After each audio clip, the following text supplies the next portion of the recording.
When was the last time that you allowed something positive to really land in your body, in your psyche, in your emotional space, in your soul? Can you think of a situation where something good has happened to you, or someone has reached out to you and shared something heartwarming, or done something that is uh, supportive for you, that is specifically tailored to you, reached out to you, and you have felt perhaps this quality of gratitude, maybe this stirring within you that feels like, this is nice, this is appreciation or joy or relief. And how often do we actually permit ourselves to explore that feeling and to continue to let that permeate, and perhaps to start to soften any armoring that we have, particularly around the heart space, and to let those words, let that energy, let that positive intention reach us and saturate us. And if we continue to work with that and connect with that in a way that creates the possibility of new reactions, new emotional responses kind of sparking off from that, or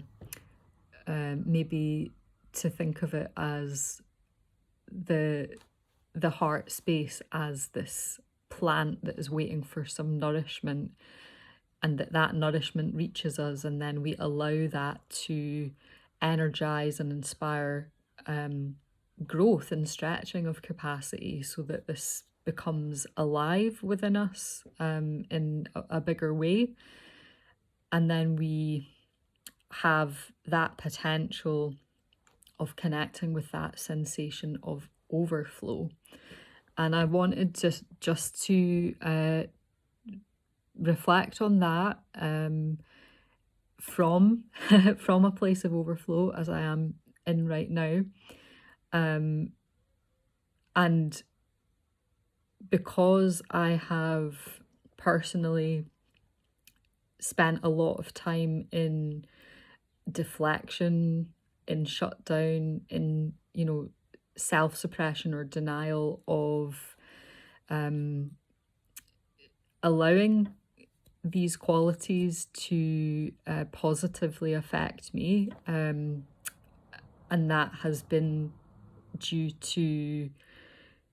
patterns of self-preservation, protection,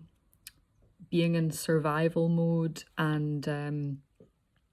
feeling that it's safer to actually shut those kind of extensions of energy from other people out in order to preserve and protect and to, get through. Having spent time there and having experienced the challenges of that space, and also doing the kind of therapeutic work and intervention to try and understand that a bit better, try and understand where patterns of self-suppression come from, why they might be there,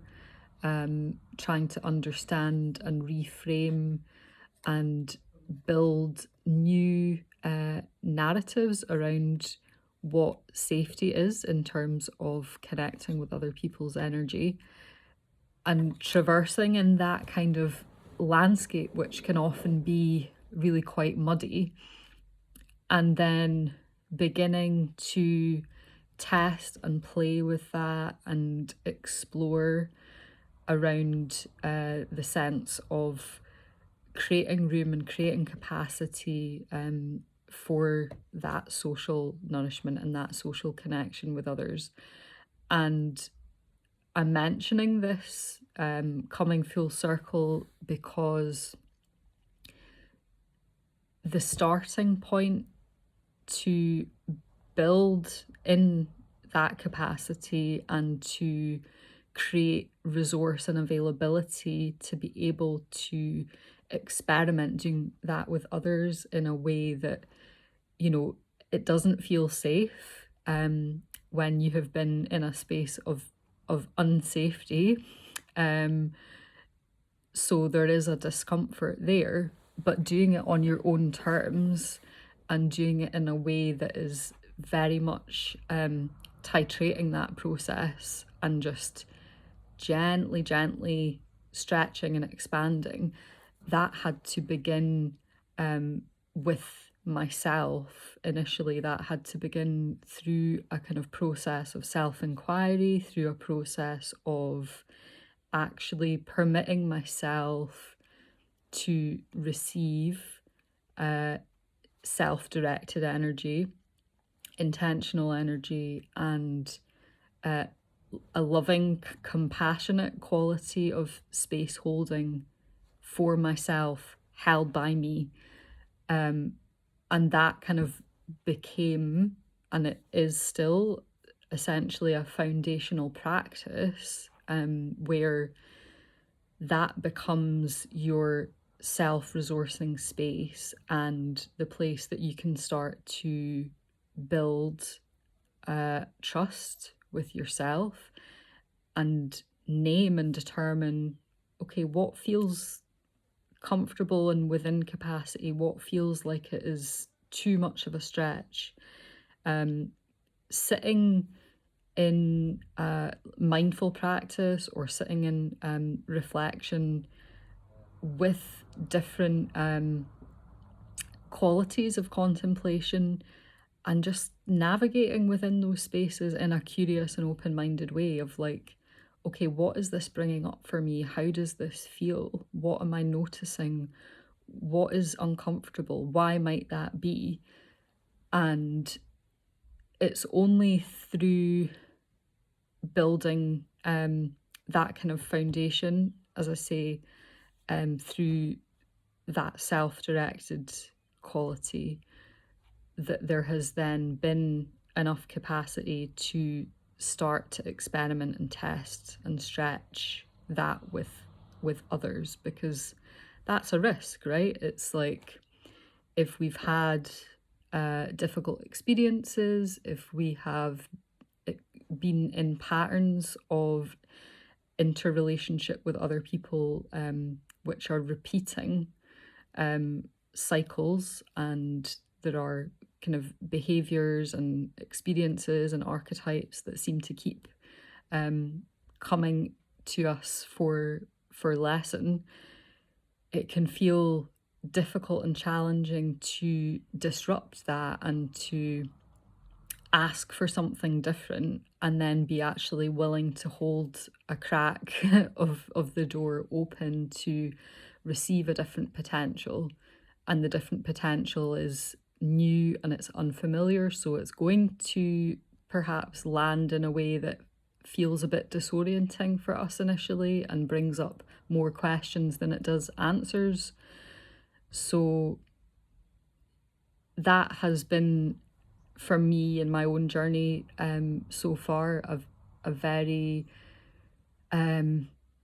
tricky process to navigate, but absolutely worthwhile. And it still feels like there is some taboo or there is some difficulty in talking about this idea of what it is to be in a space of self-compassion and self-love, as if there's something shameful about this, or that it's selfish in some way. And yet there's also this kind of counter narrative within pop culture that we seem to be bombarded with this messaging of like, you know, love yourself. And that can be overwhelming, and it can feel like it's often verging on that cusp of like toxic positivity,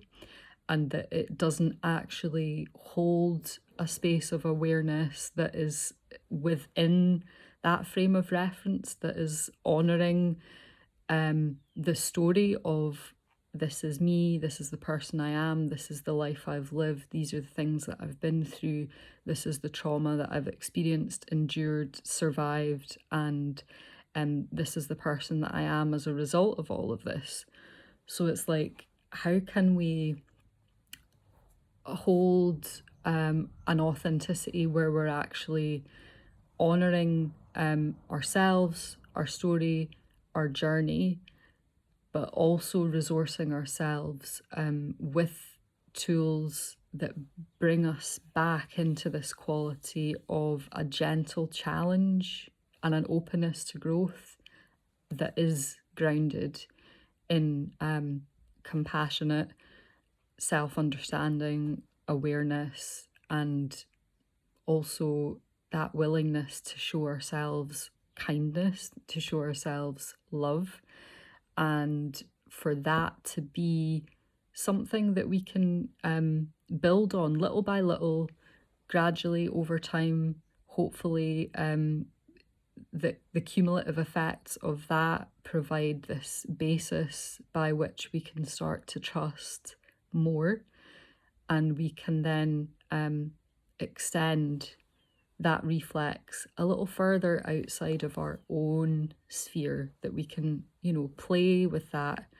starting off with our kind of closer relationships, with our more intimate connections with people that we know well, and just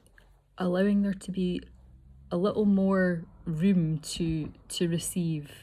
to allow that positive feedback to land, to accept the nice things that people might be saying to you, to just drink it in and allow there to be a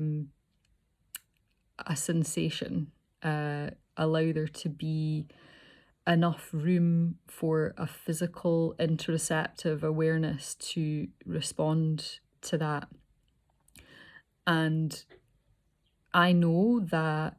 that takes time, and it certainly takes time when our pattern of response is fixed into this contraction or shutting down. So years might have gone by in the past where, even the nicest thing, the most positive, lovely feedback, it would not even touch the sides, so to speak, because there would be a subconscious and automatic shutting down. So there could be a rationalization and a kind of intellectual acknowledgement of like, okay, yeah, that was nice, and smile and do the kind of social communication cue to let the other person know that I have, like, thank you for that compliment. But then internally there being a disconnect and a dissonance with that, and not actually being able to, not having capacity to receive that, because receiving that would equate to being open and vulnerable, and therefore that equals pain, that equals trauma, that equals, oh, the last time I did that, I was hurt, and that hurt me. So I'm saying all of that just to acknowledge the magnitude of what it is to explore this practice and to work with it. And I'm not going to say that it's an easy thing to do, because it isn't. It's not, and it's something that I need to work on myself, that I continue to work on. But I do feel like there is a shift in my approach, and there is a shift in my capacity, and I am feeling better resourced, and I'm feeling more open and feeling more receptive at the moment to be able to just linger in that energy a little longer, and to actually hold disbelief suspend disbelief just enough to actually, oh wait, this doesn't feel threatening. Actually, this feels good. And this fact of the time that we have spent prior to this building that resource of self-love and self-care that is coming from us first, and developing that place of trust within us first, that becomes the evidence then for me to be able to say, okay, well, I know that I can trust the quality of intention that I'm feeling from this person and the way that they're communicating to me, because I've done enough work with myself to understand what feels good and what doesn't feel good, what feels right and supportive and what feels restrictive and undermining. So that becomes the point at which I can start to evidence that, rather than indulging in this counter narrative that's like, oh, well, this person's being nice to you, so they must want something or need something from you, So I just wanted to share these reflections. This is, current insights. It's a space that I'm swimming in just now. And this as a practice is something I can certainly attest to. And yeah, I'm just curious to hear where you might fall into this experience. Does any of this resonate? Do you have any insights, any anecdotes to share, just that are coming up for you based on this reflection? I would love to hear from you, and please let me know. And yes, I am glad to share this from a place of overflow, and I think that quality of supportive and positive energy is a really lovely and generous place to share from. So I hope that as I continue to work with this practice, that I will be able to offer additional reflections from this space. And if you felt that too, please let me know. And if you feel like this is an area that you would benefit from some support in, then of course do reach out. And yeah, it would be great to hear from you. Have a good rest of your weekend, everyone.